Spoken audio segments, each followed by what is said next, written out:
Highlights from Ukraine is a commercial initiative of just 2 people, and we need your help to grow. Share information about the podcast, rate us in the app, subscribe to our Patreon. With your support, we are getting better.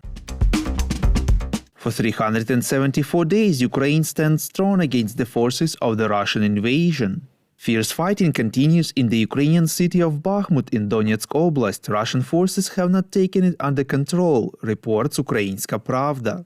Spokesperson for the Eastern Grouping of the Armed Forces of Ukraine, Serhiy Cherevati, said that the fighting in Bakhmut is concentrated more on the outskirts, with the city controlled by Ukrainian forces.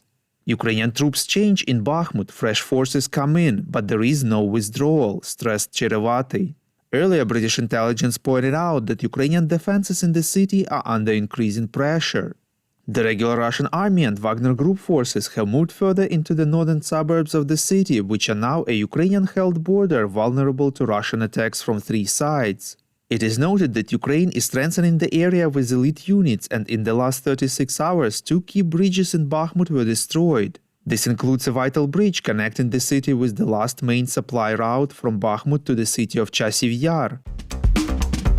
According to the German publication Rheinische Post, the German defense company Rheinmetall is negotiating with Ukraine on the construction of a tank plant on Ukrainian soil, reports Deutsche Welle. CEO Armin Paperger says that such a plant could be built in Ukraine for around 200 million euros. It could produce up to 400 Panther main battle tanks a year. Panther is the company's newest tank, presented last summer. Paperger also noted that negotiations with the Ukrainian government were promising. He hopes a decision will be made within the next 2 months. The Rheinmetall chief is convinced that the plant can be defended against Russian air attacks, noting that protecting it with air defense will not be difficult. According to him, Ukraine will need 600 to 800 tanks to win, and their construction needs to start quickly. Even if Germany gives all its 300 Leopard 2 tanks, this will be too little, Paperger said.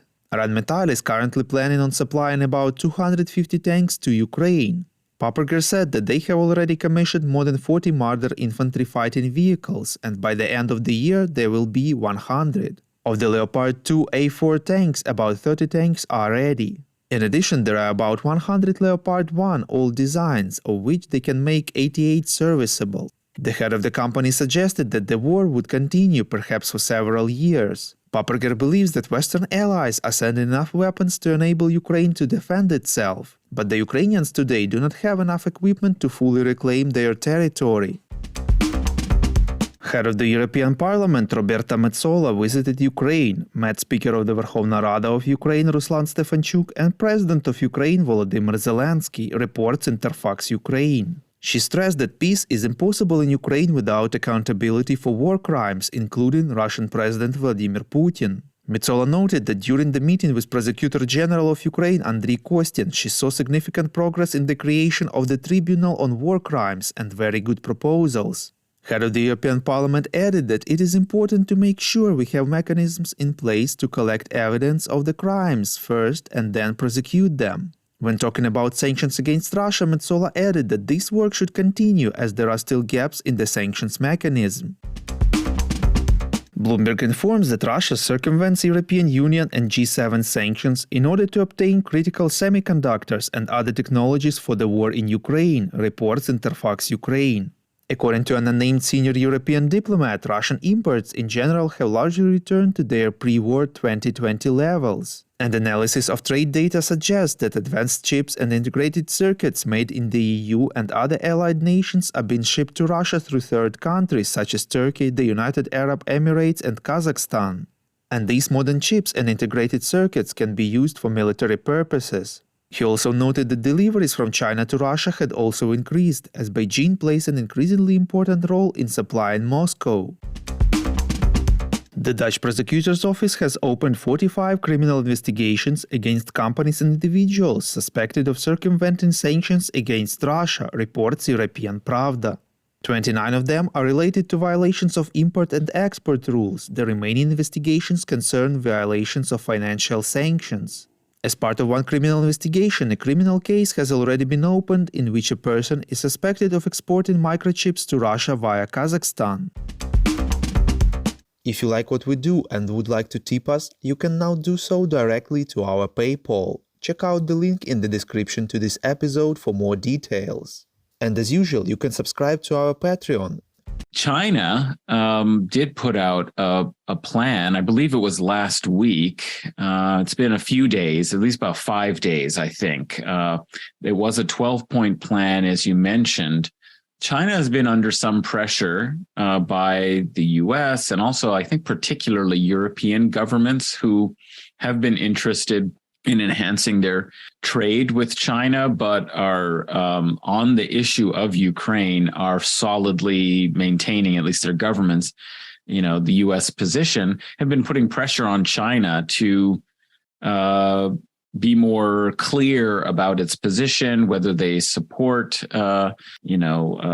Russia's position or not. And they've raised this whole question, which was first, I believe, announced by the U.S. administration, that China is planning or contemplating. It's never made very clear, and no evidence has been provided for this. On rearming or supplying Russia with military equipment. And so in some ways, perhaps to detract from the plan itself, the real discussion has been really about threats about how much of an escalation it would be and how dangerous it would be for China to begin supplying Russia with military weapons, which it has denied from the outset very vociferously that it intended to do or was planning on doing. We don't know what the discussions, are, but it has, of course, continued to trade with Russia, and it really requires for its economy the natural resources that Russia has, in plentiful quantities of, rare earth metals, the energy resources, all these kinds of things that are very important that they then turn into, manufactured commodities. But China is also equally dependent on Western markets to, absorb all of its production. And so it's in this difficult position. And so I think you can see that very carefully delineated in what its 12 points are. On the one hand, it recognizes sovereignty of, nations, and it is concerned, of course, that, there might be attempts to try and separate Taiwan from, China, despite the fact that it's recognized in the One China policy as part of, One China. Or there have been, separatist movements. We know, of course, Xinjiang has had, some movements to try and break away or, develop greater autonomy and so on. And of course, Tibet. So it is very concerned about maintaining the principle of sovereignty, which of course has been violated by Russia's invasion. So it can't completely, wash that away. It's in the position of recognizing sovereignty is important, but it puts up against it the counterbalancing that we have to be serious about taking into account everybody's security interests as a major principle of peaceful and harmonious geopolitical relations. And so it's trying to follow this line, and it comes down, I think, ultimately on emphasizing that what China wants is a prosperous global economy that works peacefully. And it sees U.S. sanctions and the West sanctions, particularly on Russia, but many other sanctions. Some are against China, others against Russia. Guerrilla History has been doing a series on sanctions as war. The list of countries is really very numerous. And so as a result, it spent a lot of time in that statement criticizing these unilateral attempts to derail, that it's almost as if, China is now a real promoter of like global, trade, like this is sort of the British position of the 19th and early 20th century. So I didn't see in it like very concrete suggestions about what could be negotiated on, but what it was an articulation of principles and urgency of the need for serious peace negotiations that respects the positions of both sides. And of course, that is very important. I mean, what it says is that, China is actually concerned, I think, that this war that even, senior U.S. Military officials in the administration or at the head of the Council on Foreign Relations, Richard Haass, all seem to admit, is at a stalemate and is likely just to grind on, and that there won't be decisive changes in the, territorial and military conditions of this conflict, which begs the question, why not have negotiations then? If there's really nothing to be gained by continuing the war other than destruction of many more lives and more infrastructure in Ukraine, why not try and move to a peace settlement? So I think that's the position that China is taking, is that let's encourage talks. And the reaction has been so interesting, just as it was for the Turkish diplomatic overtures that made some progress. Some people may exaggerate and say that a deal was in hand, or others may minimize. But overall, the Western press has minimized those negotiations as fruitless and not really achieving anything. And likewise, are saying the same thing about China, that it doesn't provide a real roadmap towards a genuine peace deal, as if anything China proposed in concrete terms at this point wouldn't have been criticized as betraying, any compromise at this point is looked at as unacceptable. So I think China is right by saying, well, let's accept these principles and actually try and start working towards some dialogue to see what, can be achieved. The interesting things about the reaction is that the West in a united front has been minimizing this, saying it's not really useful and not very helpful. And China's just trying to deflect because it's contemplating. It doesn't want to be caught in this position of being recognized as a, pure Russian ally. So it's pretending that it's got this, kind of more moderate, neutral position.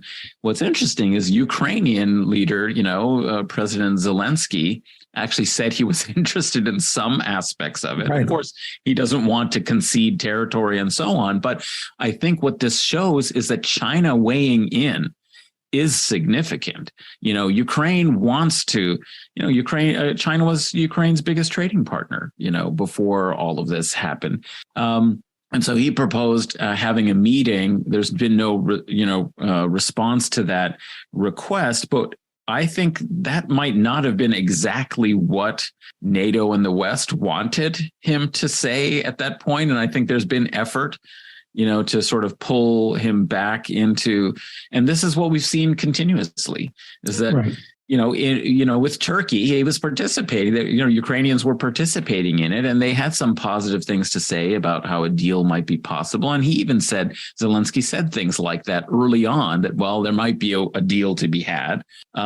It's been the West that has been pushing constantly not to accept. And now, of course, we do have, very right-wing or ultra-nationalist Ukrainians that want to maintain a pure, every inch of territory has to come back, and we would never consider any kind of land for peace sort of negotiation.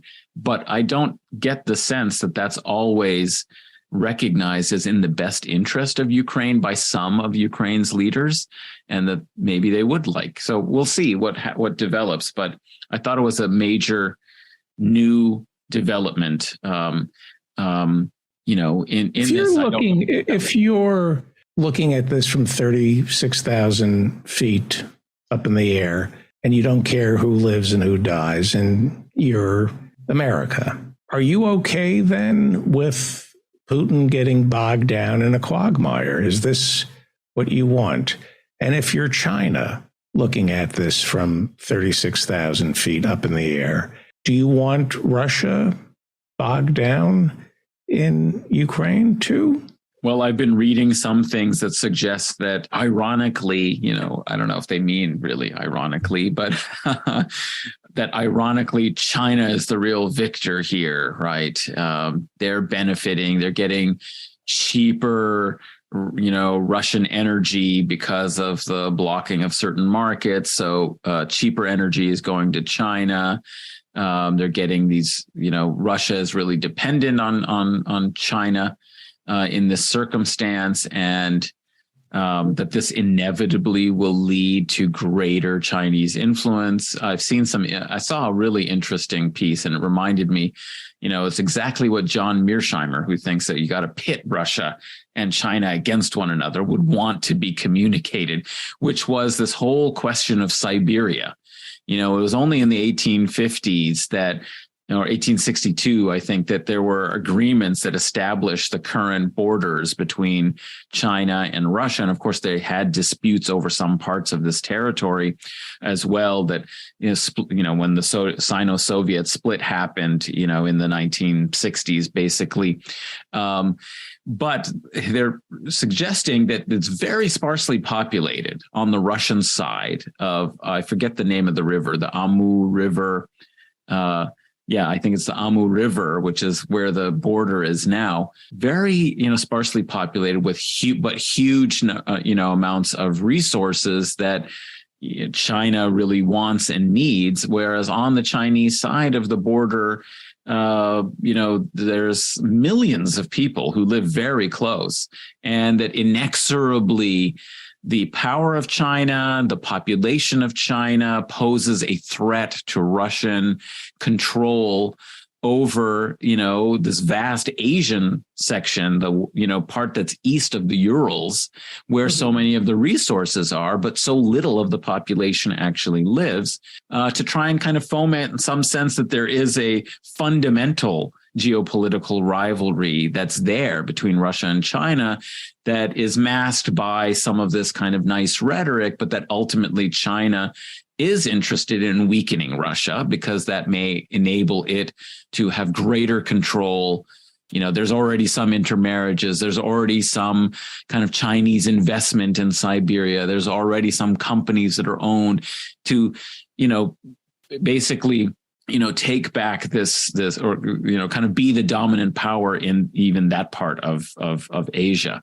So that's why some people are saying that maybe it does help China. But I think some of this is sort of fantastical as long as the United States promotes this polarizing vision of the world where you're either with us or against us, and doesn't care that the vast majority of the world's peoples want the war to end because they don't think it's useful or productive. Including France and Germany, right? Well, that's what's interesting is certainly that you've seen creeping up. There was a very interesting study that just came out. I'm forgetting the exact name of the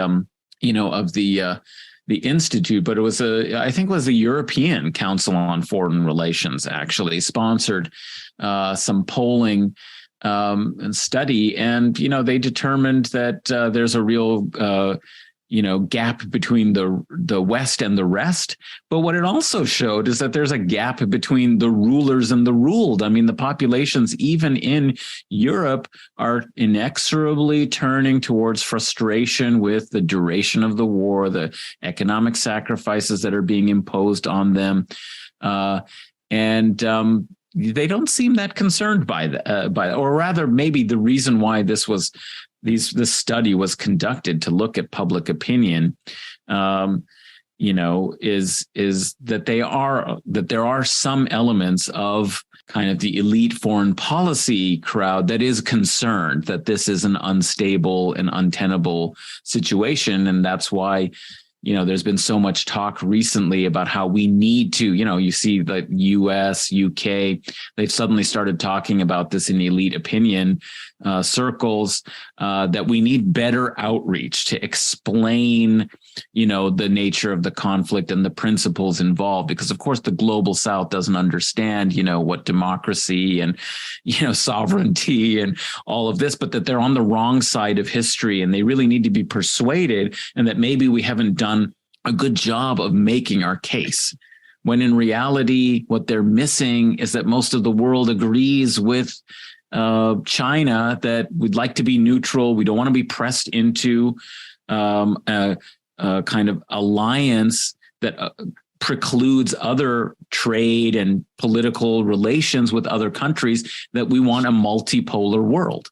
That's what the vast majority of the rest of the world's population sees, and that they see that part of one motivation they see in the Western position is an attempt to reestablish and reimpose, Western hegemony on the rest of the world. And they don't think that they see that it's hypocritical. They don't think it's actually principled.